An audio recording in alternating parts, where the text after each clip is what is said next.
បងប្អូនឃើញកុងទ័របាទនេះគឺជាកុងទ័របោះ Toyota Alphard Hybrid ឆ្នាំ2012ពណ៌ខ្មៅបាទនេះអ្វីពិសេសបាទជាមួយនឹង Solid Code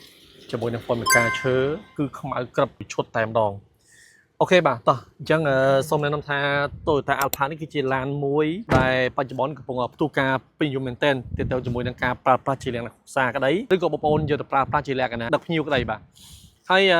អ្វីដែលចំណេញពីលើនេះគឺបងប្អូនមិនចាំបាច់ភ្ជាប់ហ្គាសទេបាទគឺប្រើជាមួយនឹងអាគុយជាមួយនឹងម៉ាស៊ីនសាំងគឺអែមបាទអូខេបាទតោះឥឡូវមើលមកជុំទាំងអស់គ្នាណាបាទទ្វីអូតូសងខាងបងប្អូនតែសួរថាបងតើ hybrid ប្រើប៉ុងប៉ុន្មានបាទខ្ញុំសូមបញ្ជាក់ថា hybrid គឺប្រើប៉ុង2បាទ E4 មានថាប្រើប៉ុង2អញ្ចឹងប្រើប៉ុង2គឺនឹងល្អហើយសួរប៉ុង2ប្រើដើម្បីអ្វីនៅពេលយើងប្រើជាមួយនឹងម៉ាស៊ីននៅពេលជាមួយដែលវាផ្ដាច់ទៅអាគុយបាទគឺវាមានលេខកម្លាំងរបស់វាគឺរុញដើម្បីឲ្យឡានមានកម្លាំងខ្លាំងដើម្បីគេចជាមួយនឹងស្ថានភាពផ្លូវដែលលំបាកអញ្ចឹងណាបាទនៅ Top Auto យើងខ្ញុំបាទគឺមានការរៀបចំបាទលម្អិតទាក់ទិនជាមួយនឹងការត្រឡប់កៅអីបាទ memory set តម្លើងមញ៉េ Android ហើយពិសេសណាឡាននេះគឺខ្ញុំបាទលេងជាមួយនឹង Formica ឈើមួយឈុតតែម្ដងបាទ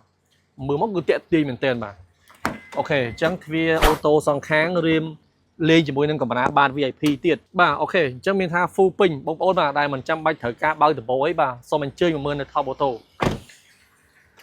តែទិនជាមួយនឹងការធានាគឺយើងមានការធានារហូតដល់3ខែទៅលើម៉ាស៊ីនប្រព័ន្ធភ្លើងហើយនឹងប្រអប់លេងហើយជាពិសេសអាគុយហើយនឹង ABS យើងធានាលើមួយខែទៀតណាបងប្អូនអញ្ចឹងបាទសម្រាប់បងប្អូនដែលចង់បានជាលក្ខណៈគ្រួសារហើយខ្ញុំតែងតែនិយាយថាទិញឡានពី Top Auto គឺមានការធានាច្បាស់លាស់ហើយមានការធានាទៅលើម៉ាស៊ីនភ្លើងប្រអប់លេងហើយឡានមួយគ្រឿងបងប្អូនទៅគិតថាជើងក្រោមវាប្រកាសជាវាមានភាពចាស់ហើយដូចជាកស៊ូភ្នែនកស៊ូស្លាបអីផ្សេងមកគឺ Top Auto ធ្វើស្អាតហើយគឺថាធ្វើម៉េចឲ្យមកលះមកស្អាតមកណែនឲ្យបងប្អូនបាទអញ្ចឹងបាទសម្រាប់ Toyota Alphard ឆ្នាំ2012មួយគ្រឿងនេះគឺ Hybrid បាទបងប្អូនអាចមានចំណាប់អារម្មណ៍អាចទាក់ទងមកខាង Top Auto បានទាំងការទិញដូរទាំងការវាយដូរទាំងការលុយសុទ្ធបនរំលោះគឺយើងមានដូចគ្នាបាទតម្លៃស្មើគ្នាបាទអញ្ចឹងត្រូវការ Alphard complete ទាក់ទងមកខាង Top Auto បាទអរគុណច្រើន